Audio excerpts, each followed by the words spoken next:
喺一個陽光普照嘅小鎮度，住住一隻可愛嘅小熊，佢叫樂樂。樂樂係一個活潑好動嘅小朋友，但佢有個小煩惱，佢好偏食，淨係鍾意食白飯同炸雞，對蔬菜同水果就完全唔感興趣。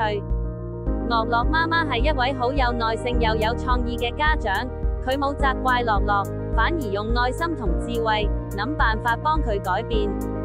有一日，媽媽攞出一個圓形餐盤，盤上面畫咗7種顏色，好似彩虹咁靚。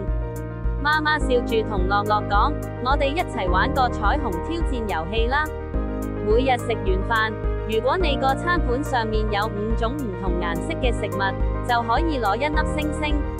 集齊7粒星星，就可以去動物園玩1日。樂樂聽到即刻眼仔發光，好快就俾呢個遊戲吸引住。媽媽開始喺餐盤上放唔同顏色嘅食物，紅色嘅番茄、橙色嘅紅蘿蔔、黃色嘅粟米、綠色嘅西蘭花、藍紫色嘅茄子。每樣食物都切成可愛嘅形狀，有星星，有心形，甚至有小熊樣。一開始，樂樂都有啲抗拒，但媽媽冇逼佢，只係鼓勵佢試一咁就得啦。慢慢地，樂樂發現原來有啲蔬菜都幾好味，尤其係配埋炸雞一齊食，味道仲正。1個星期之後，樂樂終於集齊咗7粒星星，開心咁去動物園玩咗1日。佢唔單止愛上咗彩虹餐盤，仲主動叫媽媽整彩虹便當，喺學校仲分享俾同學仔添。呢個故事唔止溫馨，背後仲蘊含咗好多心理學智慧，幫助家長理解點樣改變小朋友嘅偏食行為。第一個理論係操作性條件作用，由心理學家 Skinner 提出。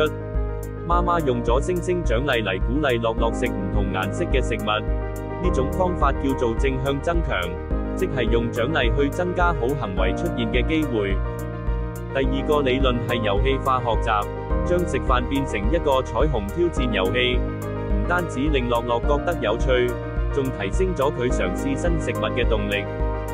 第三個理論係社會學習理論，由 Bandura 提出。樂樂喺學校分享彩虹便當，影響咗其他同學仔，證明小朋友會透過模仿學習新行為。第四個理論係漸進式暴露法，媽媽冇逼樂樂食晒啲蔬菜，只係鼓勵佢試一啖，慢慢減低佢對蔬菜嘅抗拒感。最後一個理論係自我效能感，樂樂成功完成挑戰，建立咗我做得到嘅信心。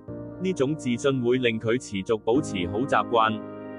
樂樂嘅故事話俾我哋知，小朋友偏食唔一定係壞事，只要用心、用愛、用啲小創意，就可以慢慢改變佢哋嘅飲食習慣。